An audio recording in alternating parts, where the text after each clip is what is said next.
Bonjour à tous, voici le Quesaco, l'émission numéro 1 sur le vocabulaire religieux, et ce, surtout, évidemment, grâce au père Bernard Clasen. Bonjour. Bonjour.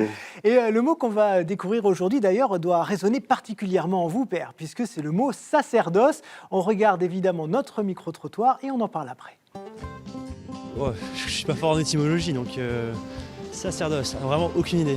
C'est les prêtres, voilà, qui ont le sacerdoce pour se convertir à la religion catholique. C'est leur volonté, leur but en fait, qu'ils recherchent en effectuant les péchés en fait.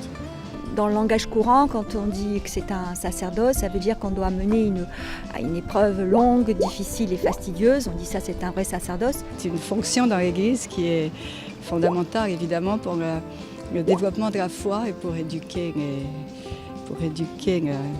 les chrétiens. Ce sont les prêtres qui s'engagent à servir Dieu, les prêtres, les séminaristes. Pour moi, c'est ça, sacerdoce. Voilà, il est temps de passer à la définition de ce mot. Qu'est-ce que c'est que le sacerdoce ? C'est une question compliquée, parce que le mot étymologiquement vient de sacré, sacer, coupé de, et il est lié dans la fonction religieuse, il est lié au sacrifice, qui a la même origine lexicale. C'est faire du sacré. Ça désigne d'abord les prêtres romains, les tout premiers. Tous les prêtres romains, païens, dans l'animisme, tous ceux qui procèdent à des sacrifices. Et donc aussi les prêtres juifs. Les juifs, chrétiens.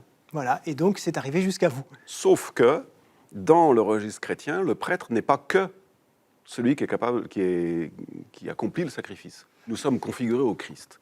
Le Christ est le nouveau prêtre, l'unique. C'est-à-dire, il y en a un seul qui ne fait qu'un sacrifice, c'est le sacrifice de lui-même. Et il s'offre à Dieu et il s'offre à nous. Voilà, et c'est lui le prêtre. Et nous qui sommes ordonnés au Christ prêtre, nous avons le même type de ministère, de sacerdoce. Nous avons ce rôle presbytéral également, vous voyez, ce vocabulaire, qui consiste à donner le Christ tel qu'il veut se donner, au Père, aux gens. Alors les laïcs sont aussi prêtres, ils vivent aussi le sacerdoce, mais pas de la même façon. Alors ils ont un sacerdoce qui est absolument essentiel, qui est le sacerdoce donc de tous les baptisés, qui est le fait d'offrir sa vie ou d'offrir les éléments de sa vie qui peuvent entrer dans l'offrande du Christ lui-même. C'est-à-dire ce qui est beau, ce qui est grand, ce qui est bon, ce qui est de l'ordre de la fraternité. Tout ça fait partie de l'offrande du Christ lui-même. En ce sens, ils sont prêtres. Prophètes et rois, ce sont deux autres fonctions. Et nous sommes prêtres, prophètes et rois également. Nous accomplissons ces trois fonctions, mais d'une toute autre manière, ministérielle, c'est-à-dire que nous sommes chargés de la communauté par l'enseignement, la sanctification et le gouvernement. Eh bien, merci beaucoup, Père, de nous avoir parlé de finalement ce qui fait votre quotidien et votre vocation. Et vraiment, ça nous fait plaisir que vous ayez partagé ça avec nous et avec nos téléspectateurs, bien évidemment. Merci à vous de nous avoir suivis. N'hésitez pas surtout à partager cette émission sur les réseaux sociaux. Et on se dit à très vite. Ciao.